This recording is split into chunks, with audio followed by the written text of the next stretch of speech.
Todos os indicadores têm sinalizado, eu diria mais do que sinalizado, estão mostrando uma recuperação finalmente, né, bastante efetiva do nível de atividade, retomada na indústria, retomada em diversos setores, puxado um pouco pelo consumo. Não ainda pelo investimento, né? Que o investimento é o que dá sustentabilidade a essas retomadas, mas é muito natural que nesses ciclos o consumo venha antes e o investimento venha depois. Bem verdade que se introduziu uma quantidade enorme de incentivo monetário, quer dizer, a redução da taxa de juros e a redução da curva a termo de juros é um incentivo muito grande, incentivo este que ainda vai continuar a impactar a economia positivamente no ano que vem. É como se tivéssemos duas realidades absolutamente distintas e divorciadas. De um lado você tem a economia começando a se recuperar, a inflação absolutamente sob controle, balanço de pagamentos também sob controle, um nível de reservas elevado, e aqui temos o desafio fiscal. Esse ainda não foi resolvido e é o que dá sustentabilidade a isso tudo.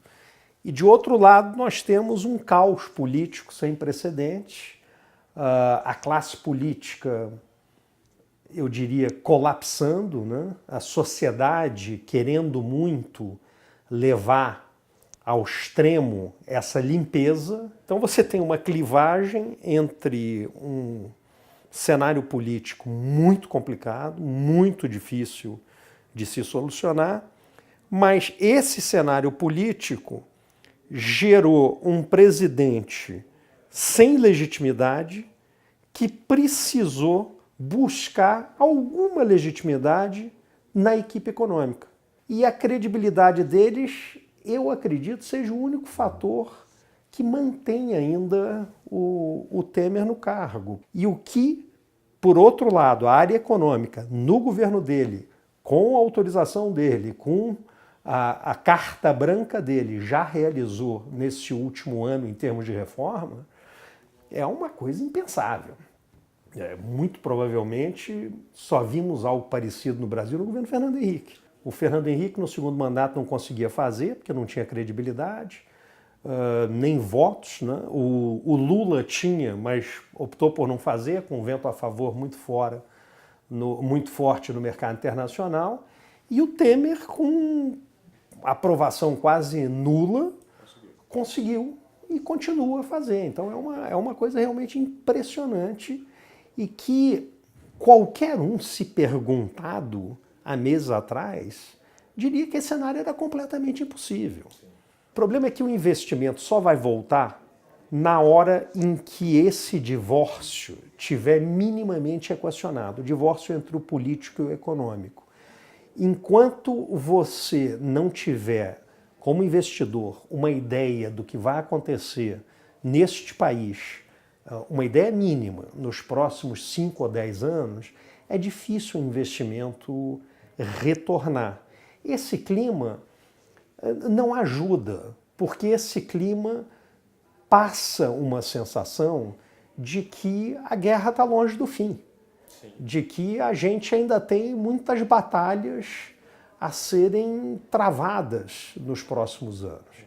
Então eu temo muito esse clima em cima da decisão do investidor, sobretudo estrangeiro, já que a gente não tem poupança e tem que buscar poupança externa, de investir no Brasil no longo prazo. Se a eleição transcorrer mais ou menos dentro dos trâmites de continuidade das regras do jogo, essa é a palavra, não ruptura das regras do jogo, eu acho que a gente vai bem até 2019. Aí você tem que ter um cenário que atraia mais investimento e mais, sobretudo, investimento dos empresários locais, que são os únicos que estão investindo. Quando você vê que o Brasil está investindo aí 16% do PIB, alguma coisa, mas é o Brasil mesmo. Somos os suspeitos usuais, que estão investindo. Então precisa, eu acho, que ter um horizonte de mais progresso à frente para jogar esse investimento para pelo menos 20% do PIB. Alguma coisa que se alicerce numa economia de mercado, com respeito às regras do jogo, respeito, sobretudo, aos contratos, inflação sob controle. E esses são itens que, para mim, não deviam depender de ideologia. E esses são itens completamente pacificados no mundo desenvolvido. E aí, o que você precisa, além disso, é alguém que tenha uma legitimidade conquistada através dos votos que permita aprovar no Congresso reformas que ainda são importantes. Se não tiver essa legitimidade que leve o Congresso a aprovar a reforma da Previdência e algumas outras reformas ainda que precisam acontecer, como a tributária, para destravar o Brasil, eu acho que vai ser difícil. Eu acho que a gente vai ter um voo de galinha como nós tivemos vários no passado. Para você ter essa legitimidade conquistada com o voto, eu tenho a impressão que vai precisar ser alguém de fora do establishment político. Eu acho que é difícil dentro do establishment político, ou seja, pessoas que são associadas, isso justo ou não, mas pessoas que são associadas a uma prática política que está querendo se enterrar, independente dessas pessoas serem honestas, eu acho que vai ser difícil essas pessoas conseguirem muito voto com esse clima atual. É um risco, sem dúvida é um risco, porque hoje, do jeito que as coisas se apresentam, a sociedade está tão cansada disso tudo que tende a ver com simpatia algum outsider, qualquer que seja. Se não se apresentar um outsider racional, em ordem, é possível que um outsider irracional tenha bastante votos. Eu acho que esse é o risco que a gente corre.